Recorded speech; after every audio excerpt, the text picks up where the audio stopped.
নমো ভগবতে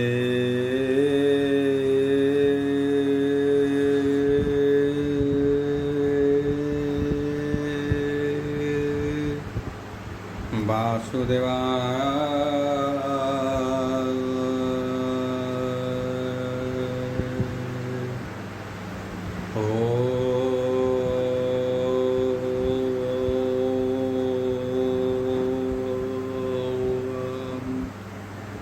নমো ভগবতে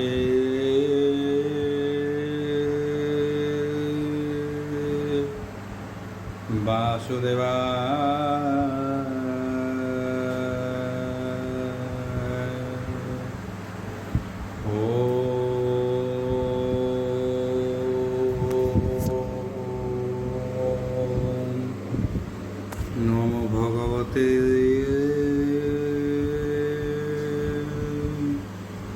वासुदेवाय। तथा मंगलाचरण भागीसा यस्य वदने लक्ष्येषु च वक्ष्यसि यशते हृदय वसति तनृसिंहं भजे विश्वसर्वदिवा लक्षणं श्रीकृष्णाख्य परोध्याम जगध्याम नमामि तत् माधव माधवस्य सर्वसिद्धिर्नयते वन्दे परस्परं परस्परं प्रियलोकं मूकं करोति वाचालं पङ्गुलङ्घयते गिरि यत्कृपाः तमः वन्दे परमानन्दो माधव जो ब्राह्मण रुद्रणं तु स्तुतन्ति दैवस्तव देवसङ्गपद पश्यन्ति जो समज्ञा ध्यान अवसते गदगदे मनसा पश्यन्ति जो जोगिना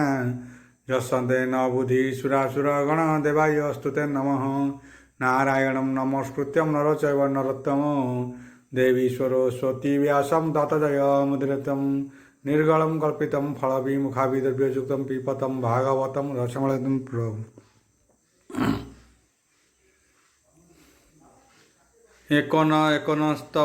एकोनसप्ततम अध्याय दशम स्कंद एकोनसप्ततम अध्याय शुक उवाच बोल प्रबंधवार हरि बोल शुण राजन सावधाने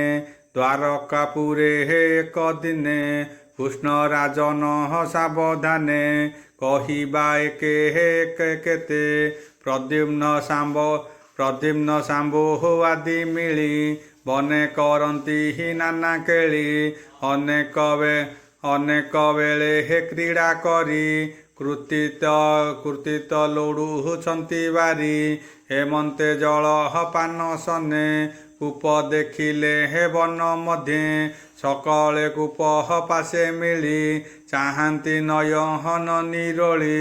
तृणगहल अंधकारे अद्भुत जंतु ता भितरे दिशई पर्वत सरदा देखी चिंतिले हे कृष्ण गाथला देखी चिंतिले हे कृष्ण लासा देखी चिंतिले हे कूल लासा विस्मित एक हारे चाही बोलती अंगुली देखाई दंडे विचारी ही जत्न करी बोलती देखी ही बाऊ धरी एते विचारी ही दया बही लांगुले दौहुड़ी गुराई तृण बकल चर्म पासे निबिड़ बांधी हिले आकर्षी टाणती धरी ही जणे जणे न चले ताहा हारी चरणे देखी चकित कृष्ण बाले सर्वे टाणिले एका बेले तिले न चले कृष्ण लास टाली पाइले सर्वत्रास पुणी धरती ही बाहु बले टाणती केवे न चले एमंते बहु क्लेश पाई एकुआर के मुख चाही बोलती देख विपरीत आंभर आरंभ बली बीजहत टाणते तिले नचिरिला लाज तमरु दबरिला ଶ୍ରୀକୃଷ୍ଣ ବୀର୍ଜେ ହେ ଆମ୍ଭେ ଜନ୍ମ ଶୁଣି ହସିବେ ସର୍ବଜନ୍ମ ପୁରୀ ହସିବେ ଏହା ଶୁଣି କିବା ବୋଲିବେ ଚକ୍ରପାଣି ରୋହିଣୀ ସୁତ ଶୁଣି ଏହା ଆମ୍ବରେ ହୋଇବେ ନିର୍ଦୟା ପୁରେ ହସିବେ ବଧୂଜନେ ବସନ ଆଚ୍ଛାଦି ବଦନେ ନିରାଶେ କୃଷ୍ଣ ପାଶେ ଯାଇ ବୋଲନ୍ତି ଶିରେ କର ଦେଇ ବୋ ଦେବ ଶୁଣ ସାବଧାନେ ଅଦ୍ଭୁତ କଥା ଘୋର ବନେ ଗହନ ଦେହେ ବନ ଗହନେ ହେ ଅନ୍ଧକୂପ ତା ମଧ୍ୟେ କୂଳ ଲାସ ରୂପ ପର୍ବତ ପ୍ରାୟ ତା ଶରୀର ନ ଚଳେ ଅତି ଗୁରୁତର ଆଉ ଟାରି ନ ପାହାରିଲୁ ବଳେ ଟାଣନ୍ତେ ଚରଣ ନ ଚଳେ ଏ ବଡ଼ ଲଜ୍ଜା ବିପରୀତ ଶୁଣି ହସିଲେ ଯୂଥନାଥ ବୋଲନ୍ତି ଚାଲ ହଜିବା ବନେ ଓଏ ଧାଇଁଲେ ତୋଷ ମନେ ଏମନ୍ତେ ଘୋର ବନେ ଯାଇ କୂପେ ଚାହିଁଲେ ଭାବଗ୍ରାହୀ ଦେଖିଲେ ଘୋର ଅନ୍ଧକାର ନିର୍ଜଳ ତୃଣେ ମହାଘୋର ଅଦ୍ଭୁତ କୁଲ ଲାସକାଏ ଦିଶଇ ଗିରି ଶୃଙ୍ଗ ପ୍ରାଏ ଅଧବଦନ ଊର୍ଦ୍ଧ୍ୱ ଲାଞ୍ଜେ ଦେଖି ଚକିତ ଦେବରାଜେ ଦୟାସାଗର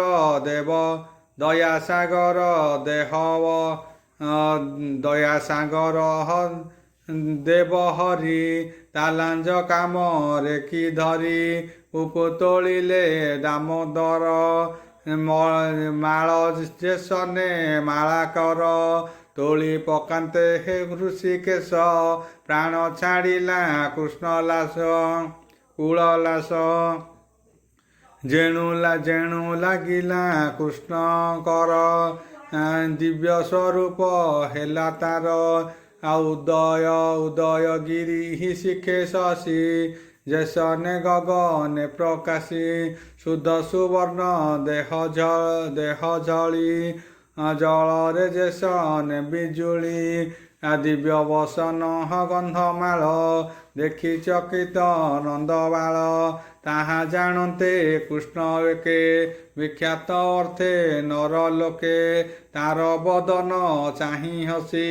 ପୁଛନ୍ତି ପ୍ରଭୁ ବ୍ରହ୍ମରାଶି ତୁ ମହାଭାଗ ପୁଣ୍ୟ ଦେବୀ ଦେବତା ପ୍ରାୟ ମୁମଣଇ କହତୁ କେବଳ ପୁରୁଷ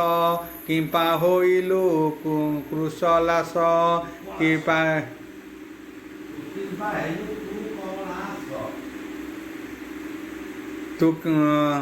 କିମ୍ପା ହୋଇଲୁ କୁଳଲାସ କି ପାପ ବଂଶ ଭୋଗ କରି ଶରୀର ଅନ୍ଧ କୂପେ ଭରି ଏ କୂପ ଅଛି କେତେ କାଳ କହ ନ କରି ଅବହେଳ ତୁହି ନ ହଉ ପାପୀ ଜନ କହ ଏ କେବଳ ବିଧାନ ଶୁଣିଲେ ଯୋଗ୍ୟ ଯେବେ ମୁହିଁ କହ ନିର୍ଦ୍ଦୟ ଚିତ୍ତ ହୋଇ ଏମନ୍ତେ କୃଷ୍ଣ ବାକ୍ୟ ଶୁଣି ଆନନ୍ଦେ କହେ ନୃପମଣି ଶିରେ ମୁକୁଟ ପରି ରବି ପ୍ରାୟେ ମିଳିଲା ଗୋବିନ୍ଦର ପ୍ରାୟେ ଭୋନାଥ ନୃଗ ରାଜ ମୁହିଁ ଇକ୍ଷ୍ୱା ବଂଶରେ ଜାତ ହୋଇ ଜଗତ ମଧ୍ୟେ ଯେତେ ନାଦି ତାହାଙ୍କ ମଧ୍ୟେ ମୁଁ ଅଗ୍ରନ୍ତୀ ତୁ ତାହା ଅଛୁ ଭଲେ ଜାଣି ମୁଁ କି କହିବି ପରିମାଣି ସର୍ବଭୂତଙ୍କ ଆତ୍ମା ତୁହି ଅଶେଷ ଜ୍ଞାନ ତୋର ନାହିଁ ତୁ ନାଥ ଭଲେ ଏହା ଜାଣୁ କେବଳ ମୋତେ ପରିମାଣୁ ତଥାପି ଆଜ୍ଞା ଘେନି ଶିରେ କହିବି ତୋହର ଚାମୁରେ ଓ ନାଥ ଶୁଣ ମୋ ବଚନ ଅନେକ ଦେଲି ଗୁରୁ ଦାନ ସଂଖ୍ୟା କରିବି ମୁହିଁ କେତେ ଶୁଣ ଉପମା କହୁ ତତେ ଭୂମିରେ ଅଛି ଯେତେ ଧୂଳି ଗଗନେ ଯେତେ ତାରା ମେଳି ବରଷା ଧାରା ଯେତେ ହୋଇ ଏହି ପ୍ରମାଣେ ଦେଲି ଗାଇ କ୍ଷୀର ସମ୍ପୂର୍ଣ୍ଣ ପୁରବନ୍ତୀ ସାଧି ତରୁଣ ସର୍ବବତୀ ସୁନ୍ଦର ସୁକ ପୀଳବର୍ଣ୍ଣ ସୁବର୍ଣ୍ଣ ଶୃଙ୍ଗ ଗୁଣପୂର୍ଣ୍ଣ ଖରରେ ରଞ୍ଜିତ ଖଞ୍ଜଣି ଉଚିତ ଧନେ ତାହା ଜିଣି ଦୋହନ ଅର୍ଥେ କାଶ୍ୟ ପାତ୍ର ବସ୍ତ୍ର କୁସୁମ ମାଳ ଗାତ୍ର ଗନ୍ଧ ଚନ୍ଦନ ମାଳ ସାଜି ଘୋଡ଼ି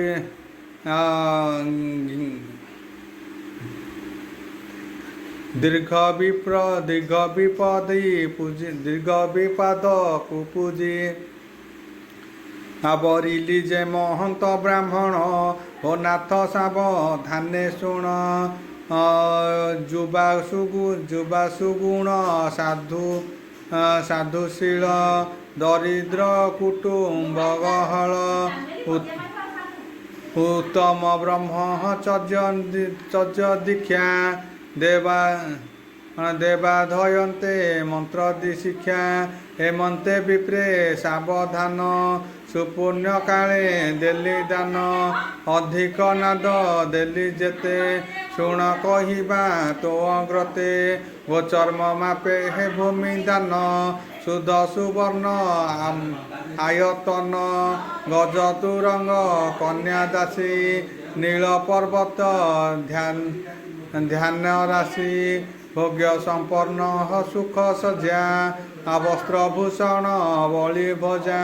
ଯଜ୍ଞ ସୁବର୍ଣ୍ଣ ରଥ ଯେତେ ସଂଖ୍ୟାରେ କହି ବିମୁକ୍ତତେ ଦେବ ମନ୍ଦିରେ ହେ ଜଳବର୍ଣ୍ଣ ସୁମୁଷ୍ଟ ପବିତ୍ର ଭୋଜନ ହେମନ୍ତେ ନାନା ନାଦ କରି କିଞ୍ଚିତେ ପାପ ମୁଆଚରି ବ୍ରହ୍ମାର ଦାନ ନେଲା ଗାଇ ପିଟି ପଶିଲା ଗୋଠ ଯାଇ ଅଜ୍ଞାନେ ନ ଜାଣି ପ୍ରଭାତେ ଦାନ ମୁଁ ଦେଲି ବିପ୍ର ହସ୍ତେ ବ୍ରାହ୍ମଣ ଧେନୁ ଘେନି ଯାନ୍ତେ ବିପ୍ରେ ଦେଖିଲା ରାଜପଥେ ତା ନିଜ ଧେନୁ ଚିହ୍ନି ବଳେ ତକ୍ଷଣେ ଧଇଲା ଲାଙ୍ଗୁଳେ ବୋଇଲା ମୋର ଧେନୁ ଏହି ହଜିଲା ଲୋଡୁ ଅଛି ମୁହିଁ ଶୁଣି ବ୍ରାହ୍ମଣ କୋପ ମନେ ବୋଇଲେ ପୁରୁଷ ବଚନେ ପ୍ରତ୍ୟକ୍ଷ ଘେନି ଅଛି ଦାନ ଦେଖ ତୁ ଫେଡ଼ି ନୟନ ଜଳ ତୁଳସୀ ସୁକ ହସ୍ତ୍ରେ ତିଳ ହୁଁ ଦେଖ ତୁ ପ୍ରତ୍ୟକ୍ଷେ ଏ ଧେନୁକେ ମହନ୍ତେ ତୋହର ଶୁଣିବ ଲଇ ବିପ୍ରବର ଧେନୁ ଶରୀରେ ମୋର ଲେଖି ତୋହର ଚକ୍ଷୁ ଦେଖି ହେମନ୍ତେ କହି ଶୃଙ୍ଗ ଧରି ଘେନି ଚଳିଲା ନିଜ ପୁରୀ ବ୍ରାହ୍ମଣ ଧରେ ଲାଞ୍ଜ ଧେନୁ ହେମନ୍ତେ ଉପୁଜିଲା ମନୁ କଳି ଭିଆହ ପଥେ ମଧ୍ୟେ ପ୍ରହାର କଲେ ହସ୍ତପାଦେ ହେମନ୍ତେ ଉଚ୍ଚ ବାଚ ହୋଇ ମିଳିଲେ ମୋର ପୁରେ ଯାଇ ବ୍ରାହ୍ମଣ ମୋର ମୁଖ ଚାହିଁ ବୋଲଇ କୋପ ଭର ହୋଇ ତୁମର ହସ୍ତେ ହେ ଧେନୁ ଦେଇ ଏବେ କହିଲୁ କିସ ପାଇଁ ଉତ୍ସର୍ଗ ଦାନ ଯେଉଁ ହରେ ଅନ୍ତେ ନରକ ଭୋଗ କରେ ଯେ ବିପ୍ର ପ୍ରତି ଗ୍ରହ ତ୍ୟାଗେ ସେହି ପଡ଼ଇ ଦୁଃଖ ଭୋଗେ ହେମନ୍ତେ ବିପ୍ର ବାକ୍ୟ ଶୁଣି ବଜ୍ର ପଡ଼ିଲା ଶିରେ ମଣି ମନେ ପାଇଲା ମହାଭୟ କାନନେ କମ୍ପେ ମୋର କାୟ ଉଭୟ ସଙ୍କଟେ ମୁଁ ପଡ଼ି କର ଯୁଗଳେ ଶିର ଯୋଡ଼ି ବେନି ବିପ୍ରଙ୍କ ପାଦ ତଳେ ପ୍ରବୋଧ କଲି ନାନା ମତେ ସଂକଳ୍ପ ଲକ୍ଷେ ଧେନୁ କରି ବୋଇଲି ବିପ୍ର ପାଦ ଧରି ବିପ୍ର ଲକ୍ଷ ଧେନୁ ନେଇ ଏ ଧେନୁ ଗୋଟି ଦିଅ ତୁହି ତୁ ମତେ ଅନୁଗ୍ରହ କର ଉଭୟ ସଙ୍କଟ ଉତ୍ତର ନ ଜାଣି କଲି ଏଡ଼େ କର୍ମ ବିପ୍ର ରଖ ମୋର ଧର୍ମ ନରକ ମତେ ଆନ ବୁଦ୍ଧି ଦକ୍ଷିଣା ଦେବି ହୋମ ନିଧି ନରକ ପଥି ରଖ ମତେ ଏ ଧେନୁ ଦିଅ ତୋଷ ଚିତେ ଶୁଣିବ ଲଇ ପ୍ରତିଗ୍ରାହୀ ଲକ୍ଷ୍ୟକେ ମୋର କାର୍ଯ୍ୟ ନାହିଁ ଏମନ୍ତେ ବୋଲି ବିପ୍ର ଗଲା ଆନନ୍ଦେ ପ୍ରତିଗ୍ରାହୀ ଥିଲା ଅୟୁତ ଦେଲି ତାକୁ ଧେନୁ ତା ଦେଖି ବିପ୍ର କଲା ମନ୍ୟୁ ବୋଇଲେ ଲକ୍ଷେ ନିଅ ତୁହି ଶୁଣି କୋପିଲେ ମତେ ଚାହିଁ ବୋଇଲା ପୁରୁଷ ବଜନେ ନିନ୍ଦା ତୁ କଲୁ ମହାଜନେ କୋପେ ଚଳିଲା ନିଜ ଘରେ ନିତ୍ୟ ଆସଇ ମୋର ପୁରେ ପ୍ରତି ଦିବସେ ବୋଧ କରି ବୋଲଇ ବିପ୍ର ନାଦ ଧରି କୋପେ ନ ଶୁଣେ ହେମ ବଚନ ହେମନ୍ତେ ଗଲା କେତେ ଦିନ ଓ ନାଥ ଶୁଣ ଜନାର୍ଦ୍ଦନ କାଳେ ମୁଁ ଛାଡ଼ିଲି ଜୀବନ ମରଣ କାଳେ ହେ ଯମଦୂତେ ମିଳିଲେ ମୋହର ଅଗ୍ରତେ ବନ୍ଦନ କରି ମୋର ଦେହି ଯମ ନିକଟେ ଦେଲେ ନେଇ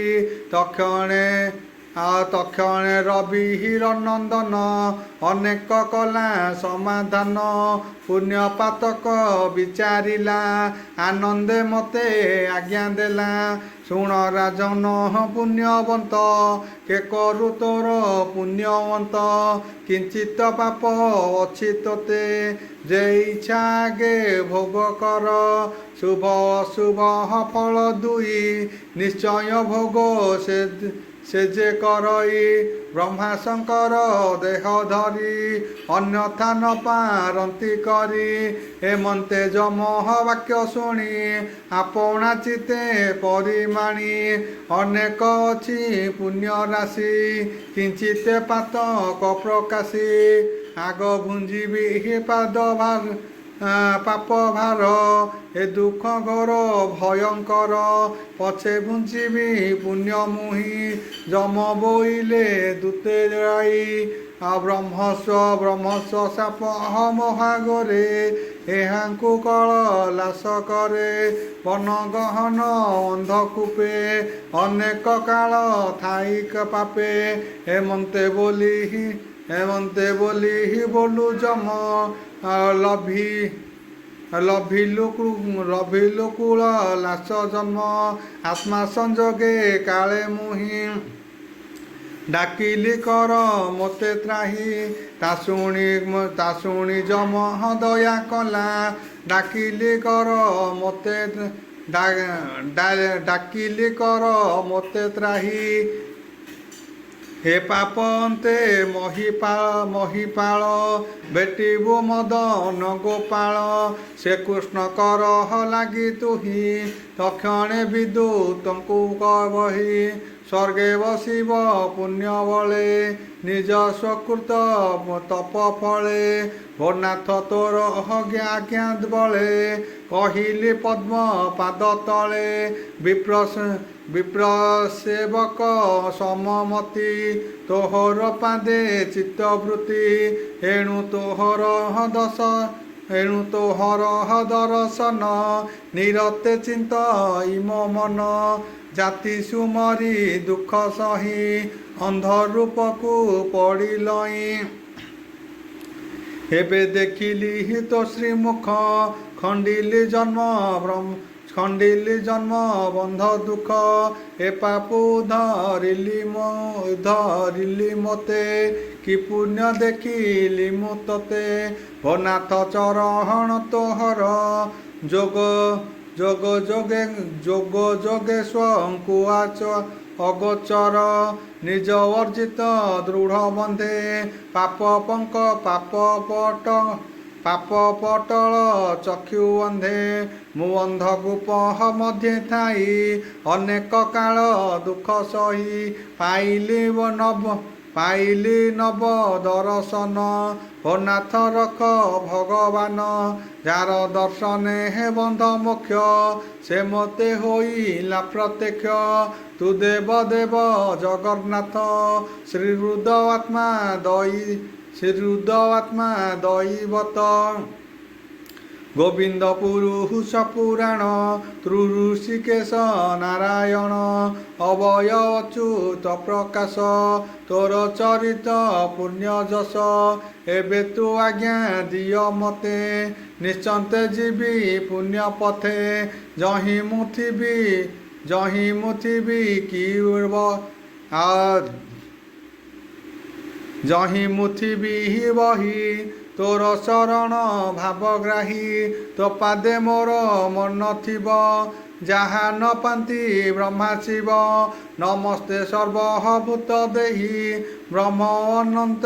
ଶକ୍ତି ଦହି ଶ୍ରୀକୃଷ୍ଣ ବସୁଦେବ ସୁତ ତୁ ଯୋଗେଶ୍ୱର ଯୋଗ ତତ୍ଵ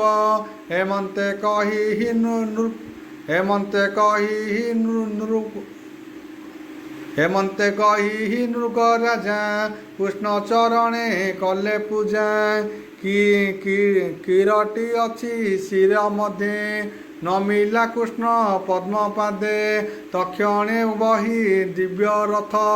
ବିଜୟ କଲା ଶୂନ୍ୟ ପଥ ଦେଖନ୍ତି ଦିଗ ପାଳ ମିଳି ଜଳଧି ଯେଶ ନେବି ଜୁଳି ରାଜା ମିଳିଲା ସ୍ୱର୍ଗପୁରେ ଗୋବିନ୍ଦ ଅନ୍ଧ କୂପ ଦ୍ୱାରେ ସଜନ ଚାହିଁ ଜନାର୍ଦ୍ଦନ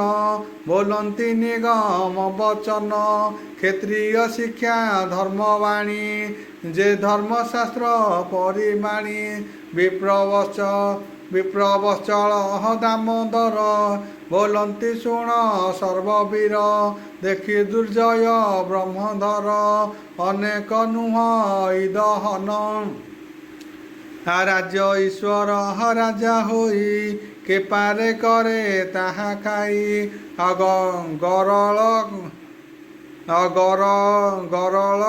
ଗରଳ ହଳା ହଳ ବିଷ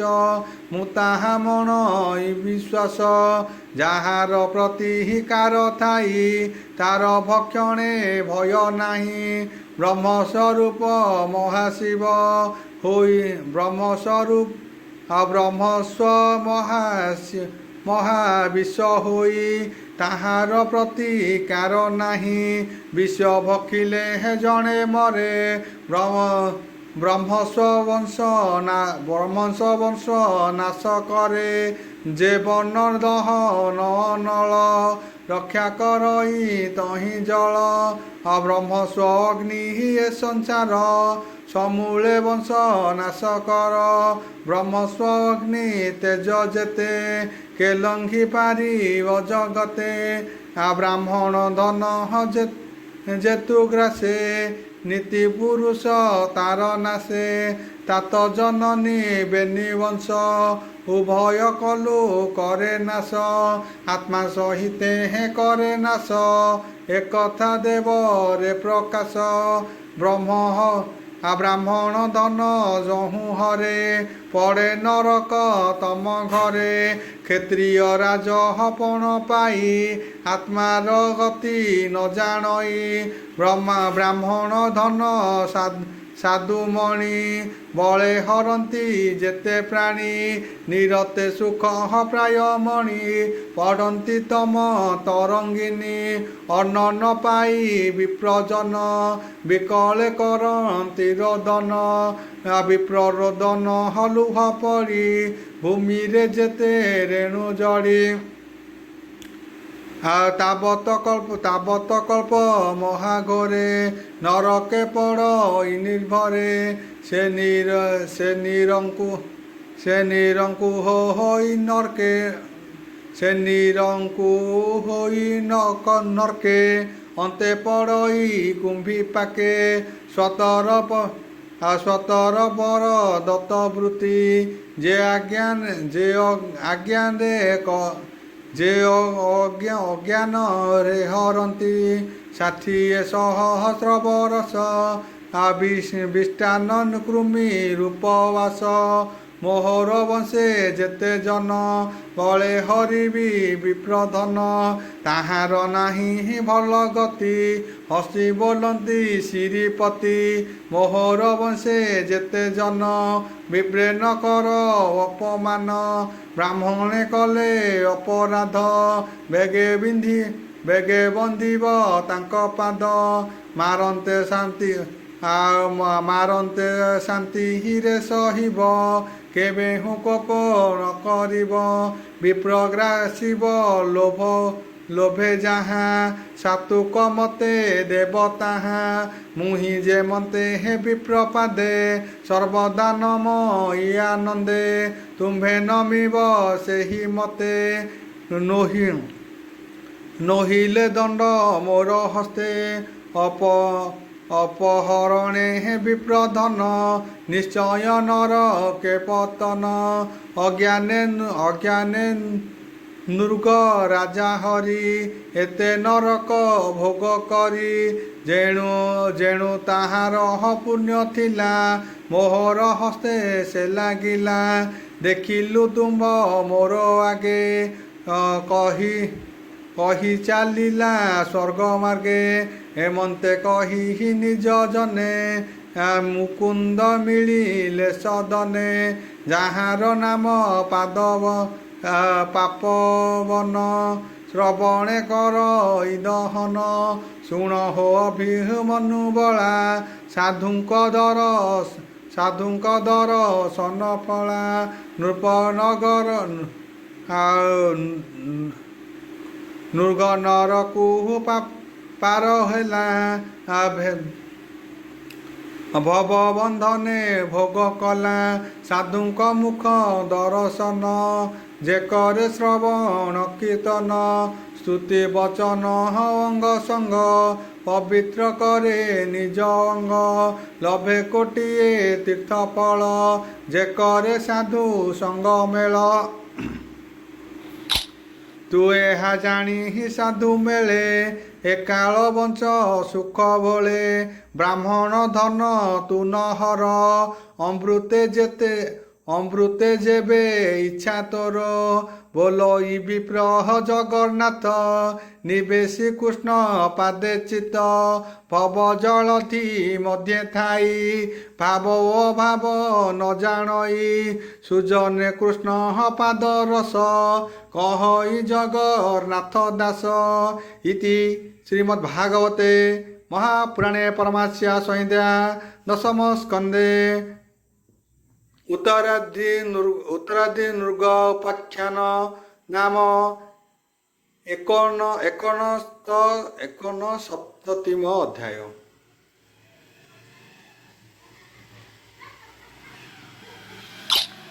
ସପ୍ତତିତମ ଅଧ୍ୟାୟ ଦଶମ ସ୍କନ୍ଧ ସପ୍ତତିତମ ଅଧ୍ୟାୟ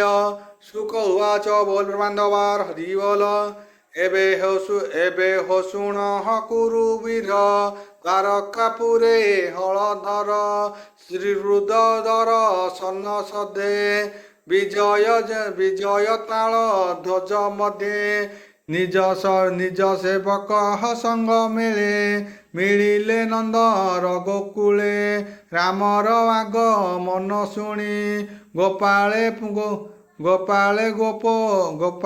ଗୋକୁଳ ତରୁଣୀ ମିଳିଲେ ରାମର ଛାମୁରେ ମଙ୍ଗଳ ବାଦ୍ୟ ଘେନି କରେ ଆଉ ଆନନ୍ଦେ ରୋହିଣୀ ନନ୍ଦନ ଗୋପୀଙ୍କୁ କଲେ ଆଲିଙ୍ଗନ ଗୋପୀ ମିଳିଲେ ହେ ଭାବ ଭରି ରାମଚରଣେ ହୃଦେ ଧରି ଓಂ ଭୂର୍ଭୁବସ୍ୟ ତସ୍ୟ ବିତୁର୍ବରେଣ୍ୟଂ ଭର୍ଗୋ ଦେବସ୍ୟ ଧୀମହି ୟୋ ନା ପ୍ରଚୋଦୟାତ୍ ଶାନ୍ତି ଶାନ୍ତି ପୃଥିବୀ ଶାନ୍ତି ମହାମଙ୍ଗଳ।